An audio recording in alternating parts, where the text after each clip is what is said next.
Selamat siang. Sebelumnya, Assalamualaikum warahmatullahi wabarakatuh. Perkenalkan, nama saya Silviana Eka Saputri dengan NIM 17056210057 dari Prodi S1 Manajemen Universitas Negeri Jakarta. Sebelumnya, saya izin share screen terlebih dahulu. Oke. Sebelumnya di sini saya ingin mempresentasikan hasil skripsi saya yang berjudul Kualitas Informasi dan Electronic Word of Mouth terhadap keputusan pembelian smartphone di Shopee melalui kepercayaan konsumen. Adapun dosen pembimbing pertama saya yaitu Bapak Profesor Dr. Gatot Nazir Ahmad MSI dan dosen pembimbing kedua saya yaitu Bu Nofriska Krisania SMBA. Latar belakang Latar belakang yang ada di penelitian ini yaitu Indonesia menempati posisi ke-9 di dunia dalam hal gemar berbelanja online, mencapai 59,3%. Lalu data ini sejalan dengan peningkatan transaksi e-commerce di setiap tahunnya. Dapat dilihat bahwa di tahun 2019 mencapai 205,5 triliun hingga tahun 2024 mencapai kenaikan hingga 487,1 triliun. Nah, hal ini juga dibandingkan dengan negara lainnya, pada tahun 2023, web retailer menyatakan bahwa Shopee di Indonesia mencatat rata-rata sebanyak 129 kunjungan per bulan dibandingkan dengan negara-negara lainnya seperti Vietnam, Taiwan, Filipina, Thailand, dan lain-lainnya. Nah, lalu jika dibandingkan dengan marketplace lainnya yang ada di Indonesia, Shopee juga lebih unggul dan mencapai kunjungan sekitar 2,35 miliar sepanjang Januari hingga 2023. Dapat dilihat gambar di bawah sini eh, perbandingan antara marketplace lain yang ada di Indonesia seperti Shopee, Tokped, Lazada, Blibli, dan Bukalapak. Nah, berdasarkan data dari kata data, ternyata gadget dan elektronik itu merupakan produk yang diminati oleh konsumen ketika berbelanja online dan menempati posisi ketiga. Nah, berdasarkan Hakiki menyatakan bahwa tingginya pembelian smartphone itu didorong oleh adanya kemudahan pencarian, keamanan transaksi, komunikasi dengan penjual, promosi rating gratis ongkir, dan jaminan produk. Lalu, meskipun berbelanja online ini menawarkan berbagai kemudahan, namun tidak luput dari adanya beberapa kelemahan. Yang pertama, yaitu tidak dapat memilih langsung. Yang kedua itu keamanan transaksinya yang patut waspadai, lalu juga ketidaksesuaian produk dengan video atau foto yang ada di deskripsi, lalu juga risiko adanya produk rusak saat pengiriman dan potensi penipuan, terutama produk gadget. Nah, maka dari itu, kualitas informasi seperti deskripsi foto, video produk, dan lain-lainnya, serta electronic word of mouth seperti ulasan, komentar, rekomendasi dari pengguna lain, itu perlu diperhatikan untuk membuat suatu keputusan dan juga meningkatkan kepercayaan konsumen. Nah, meskipun telah terdapat penelitian terdahulu yang membahas topik serupa, yaitu smartphone, namun masih sedikit yang secara khusus meneliti hubungan antara kualitas informasi dan electronic word of mouth terhadap keputusan pembelian smartphone di Shopee melalui kepercayaan konsumen. Berikut ada rumusan masalah. Yang pertama, apakah kualitas informasi memiliki pengaruh terhadap keputusan pembelian? Yang kedua, apakah kualitas informasi memiliki pengaruh terhadap kepercayaan konsumen? Yang ketiga, apakah electronic word of mouth memiliki pengaruh terhadap kepercayaan konsumen? Yang keempat, apakah electronic word of mouth memiliki pengaruh terhadap keputusan pembelian? Lalu yang kelima, apakah kepercayaan konsumen memiliki pengaruh terhadap keputusan pembelian? Yang keenam, serta yang ketujuh, apakah kualitas informasi dan electronic word of mouth memiliki pengaruh terhadap keputusan pembelian melalui kepercayaan konsumen? Nah, berikut ada kajian pustaka, yang mana penjelasan dari kualitas informasi, yaitu mencangkup relevan, kelengkapan, tepat waktu, konsistensi, dan mudah dipahami, sehingga konsumen itu dapat membantu ketika menemukan produk yang sesuai dengan kebutuhan dan juga dapat dengan jelas menilai dari kualitasnya. Lalu ada indikator dari kualitas informasi menurut Rahmawati tahun 2020, yaitu yang pertama, informasi terkini, kesesuaian, akurasi, dan detail informasi transaksi. Lalu ada electronic word of mouth, yaitu ulasan komentar dan rekomendasi tentang produk yang dibagikan secara online yang memengaruhi pengetahuan, persepsi, kepercayaan, hingga keputusan pembelian. Berikut ada indikator IWOM dari Wardana, yaitu mudah dimengerti, pesannya akurat, memiliki alasan yang kuat dan mendukung, lalu banyaknya ulasan atau review, jumlah informasi yang positif, tingginya tingkat rekomendasi, orang yang berpengalaman, dan juga memiliki pengetahuan terhadap produk yang direview. Dan ada kepercayaan konsumen. Kepercayaan konsumen ini terbentuk ketika konsumen bersedia melakukan transaksi sebelum menerima produk. Dan ada indikator dari kepercayaan konsumen menurut Othman, yaitu ada kenyamanan, risiko, kompetensi, kebaikan, dan juga integritas. Lalu yang terakhir ada keputusan pembelian. Nah, keputusan pembelian ini merupakan proses bertahap yang dimulai dari mengenali kebutuhan, mencari informasi, hingga memilih produk yang sesuai dengan kebutuhan. Adapun indikator dari keputusan pembelian menurut Kumar, yaitu kemungkinan membeli produk, niat membeli di masa depan, kesediaan mencoba produk, dan niat merekomendasi kepada orang lain. Adapun hipotesis pada penelitian ini, yaitu kualitas H1, hipotesis satu, yaitu kualitas informasi berpengaruh terhadap keputusan pembelian. Hipotesis 2, kualitas informasi berpengaruh terhadap kepercayaan konsumen.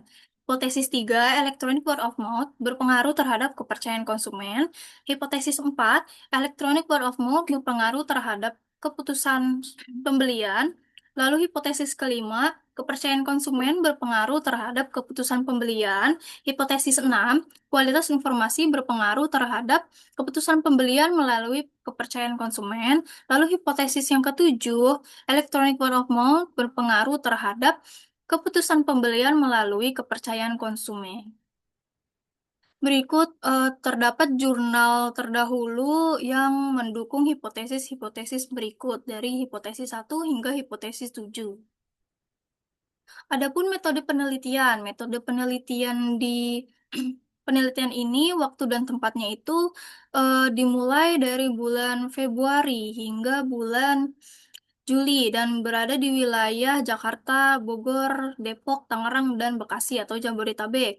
Desain penelitiannya yaitu menggunakan metode kuantitatif untuk uji hipotesisnya dengan data primer. Lalu populasinya yaitu masyarakat yang tinggal di wilayah Jabodetabek dengan memiliki pengalaman menggunakan platform Shopee. Lalu sampelnya yaitu dengan teknik non-probability sampling, dengan purpose sampling, dengan kriteria berusia di atas 17 tahun, berdomisili di Jabodetabek, dan juga pernah melakukan pembelian smartphone secara online. Dan menurut Hare, penelitian dengan populasi yang tidak diketahui digunakan ukuran sampel, yaitu jumlah indikator dikali 5 sampai 10 kali. Dan metode pengumpulan data. Pengumpulan data yang digunakan yaitu dengan menyebarkan kuesioner dengan skala Likert 6 poin melalui media sosial. Lalu juga ada teknik analisis data yaitu analisis deskriptif untuk menjelaskan eh, profil data responden. Lalu juga ada analisis outer model yaitu uji validitas, convergent validity dan diskriminan validity. Convergent validity akan valid jika AV lebih dari 0,50 dan diskriminan validity akan valid jika HTMT kurang dari 0,90. Lalu uji reliabilitas ada composite reliability dan Cronbach alpha. Akan dikatakan reliabilitas jika lebih dari 0,70. Dan ada analisis Model struktural atau inner model, yaitu ada uji multikolonialitas, lalu juga koefisien determinasi, efek size, dan juga uji hipotesis. Nah, berikut hasil karakteristik responden yang ada di penelitian ini, yaitu berdasarkan jenis kelamin, ternyata dari total 266 responden, ternyata sebanyak 116 responden yang berjenis kelamin perempuan dan sebanyak 150 responden berjenis kelamin laki-laki.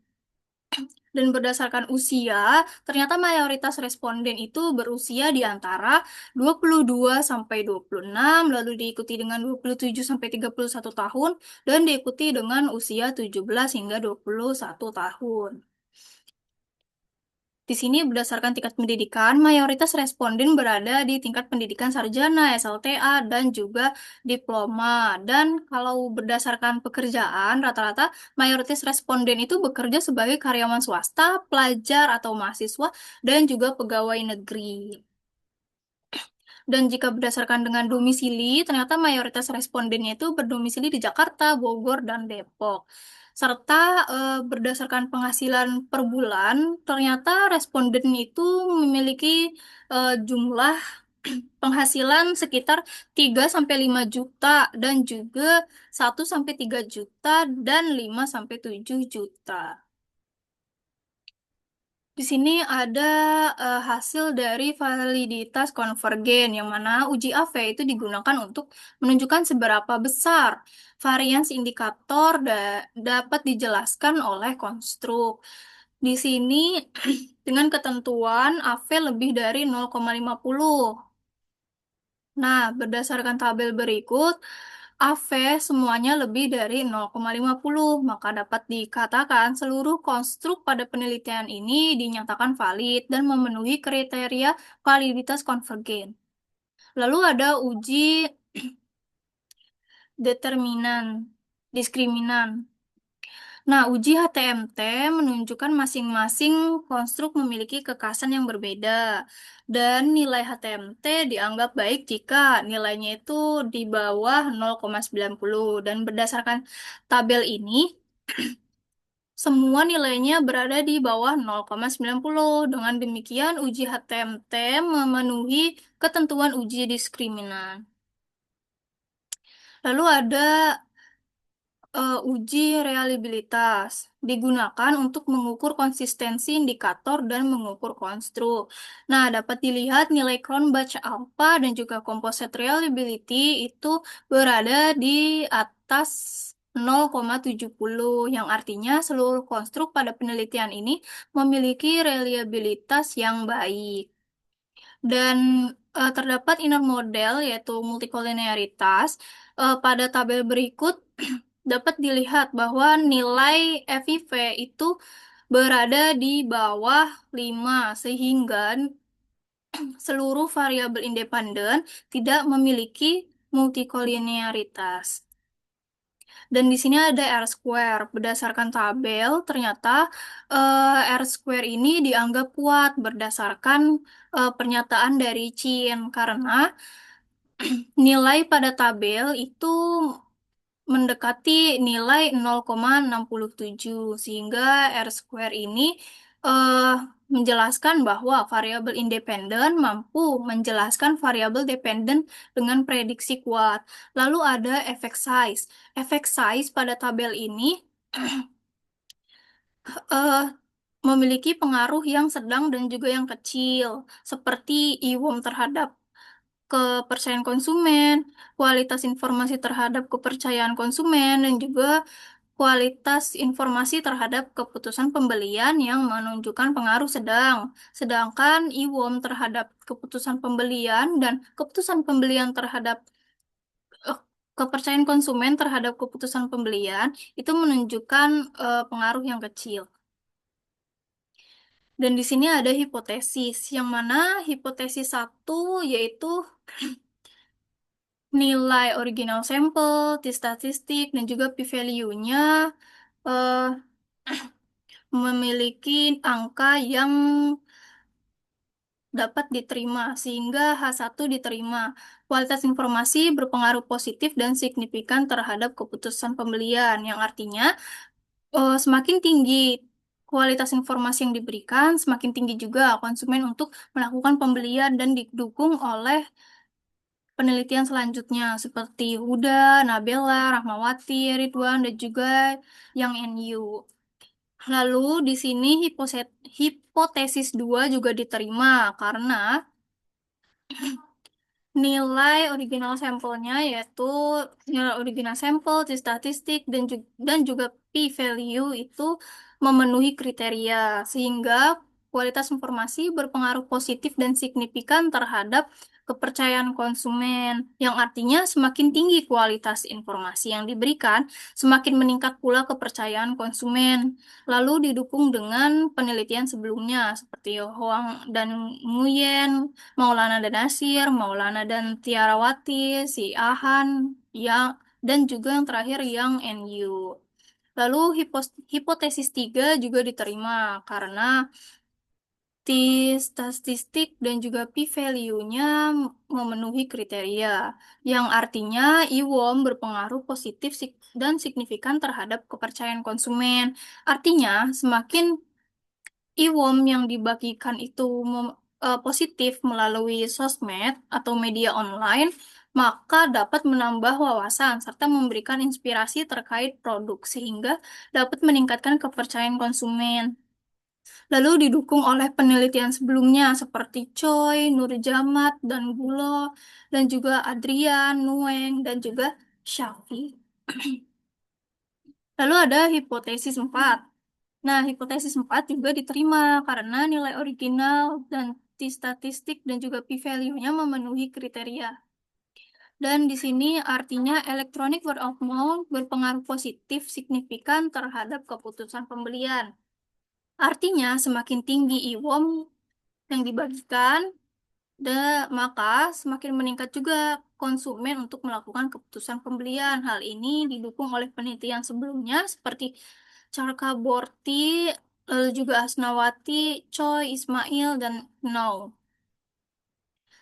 Lalu ada hipotesis 5. Hipotesis 5 juga diterima karena statistik dan p-value-nya itu memenuhi kriteria, yang mana kepercayaan konsumen berpengaruh positif signifikan terhadap keputusan pembelian.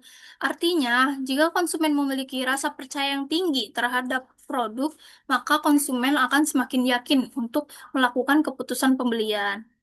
Nah, hasil ini didukung oleh penelitian sebelumnya, seperti Othman, Alena, Aprilio, Kusuma, dan juga Salim. Dan di sini eh, nilai uji pada kedua jalur mediasi memiliki nilai koefisien yang positif, statistik, dan p-value-nya juga memenuhi kriteria, yang mana H6 dan juga H7 itu diterima.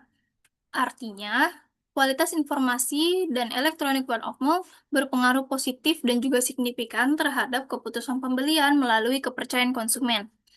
Nah, kepercayaan konsumen mampu memediasi secara parsial.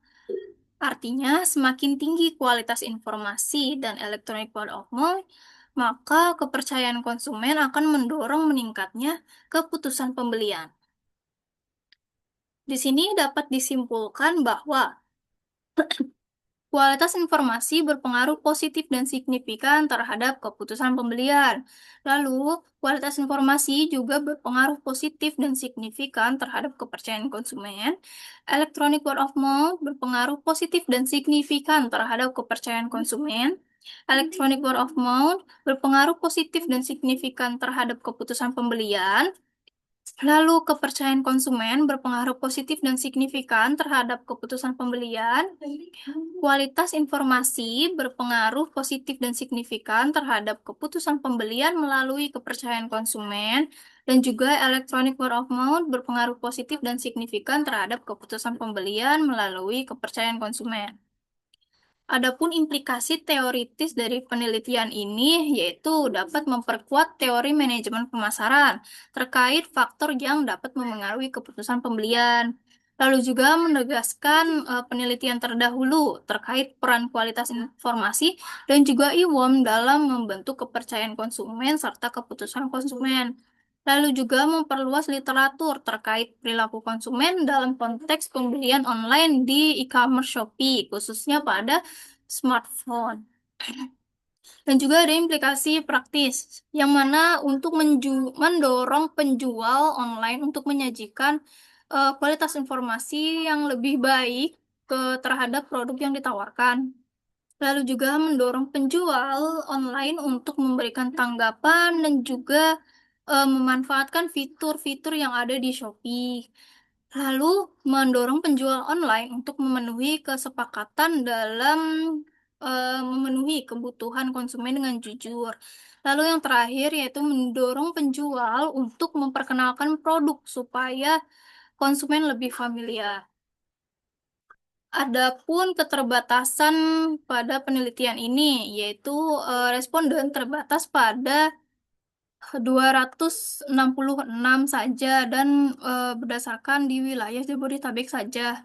Lalu juga subjek penelitian terbatas pada responden yang telah membeli smartphone di Shopee tanpa membedakan merek tertentu maupun e-commerce lainnya.